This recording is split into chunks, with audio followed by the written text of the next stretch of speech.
Hi everyone. As you remember, we have a series, a two-part series on the 12 tenses in English. And this is part 2 with the 7 remaining tenses. Are you ready? Let's go.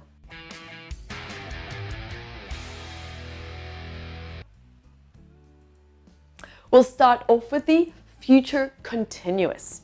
So, if you want to indicate things that will be happening at a particular time in the future, you can use the future continuous tense. And you can use the following structures. So, we have a positive statement with subject plus will plus be plus verb ing. For a negative statement, subject plus will not plus be plus verb ing. And for a question, will plus subject plus be plus verb ing. For example, this time next week, I'll be going on my honeymoon. I won't be hanging out with my friends at 8 p.m. next Sunday. Will you be hanging out with your friends at 8 p.m. next Sunday? Now let's look at the future perfect tense. We use the future perfect for predictions about something that is completed before a particular time in the future. You can use these structures. For a positive statement, subject plus will plus have plus past participle. Negative statement, subject will not plus have plus past participle. And for a question, will plus subject plus have plus past participle. For example, by the end of this month, I will have graduated. I won't have finished all the projects by next week. Will you have graduated by next year? And now let's look at the future perfect continuous. We use the future perfect continuous to talk about actions that will continue up to a certain point in the future. For a positive statement, subject plus will plus have been plus verb ing. For a negative statement, subject plus will not plus have been plus verb ing. And for a question, will plus subject plus have been plus verb ing. For example, the princess will have been sleeping for 100 years by next month.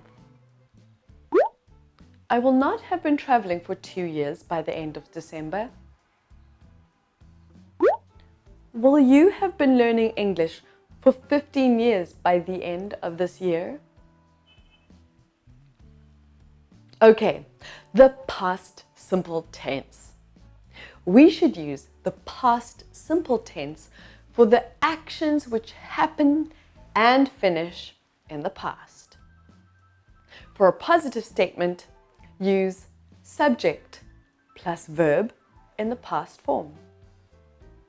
For a negative statement, use subject plus didn't plus the infinitive. And for a question, use did plus subject plus infinitive. For example, I met her yesterday. I didn't meet her yesterday. Did you meet her yesterday? And now for the past continuous. For events in progress around a particular time in the past, we use past continuous.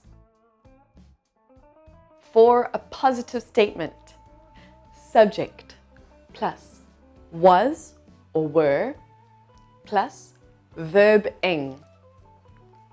For a negative statement, subject plus was or were not plus verb ing. And for a question, was or were plus subject plus verb ing. So last night at 11 p.m. I was sleeping next to my cat. I wasn't playing piano when she came.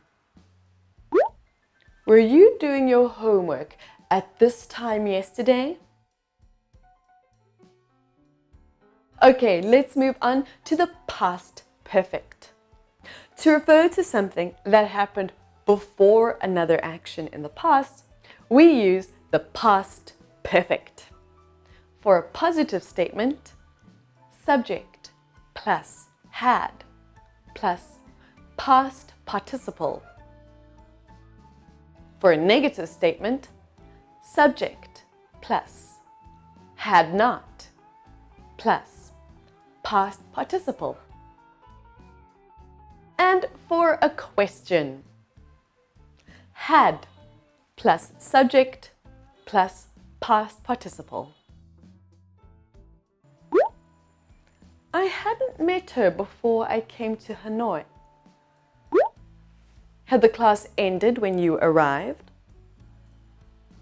And now for the past perfect continuous.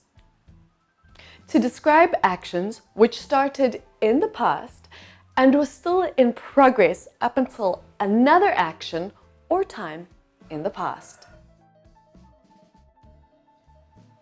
For a positive statement, subject plus had been plus verb ing. For a negative statement, subject plus hadn't been plus verb ing. And for a question, had plus subject plus been plus verb ing. He had been running for 2 hours before he rested. I hadn't been doing housework before my father came home. Had you been sleeping for more than 1 day before I arrived? The more you expose yourself to English, the more you'll see these tenses naturally. So, keep surrounding yourself with English. Leave your phone number and email address in the comment box below for great English learning solutions. And hey, more videos by liking, sharing, and subscribing to our channel. Practice makes perfect. Lots of love from me, Liesl, and Langmaster Learning System.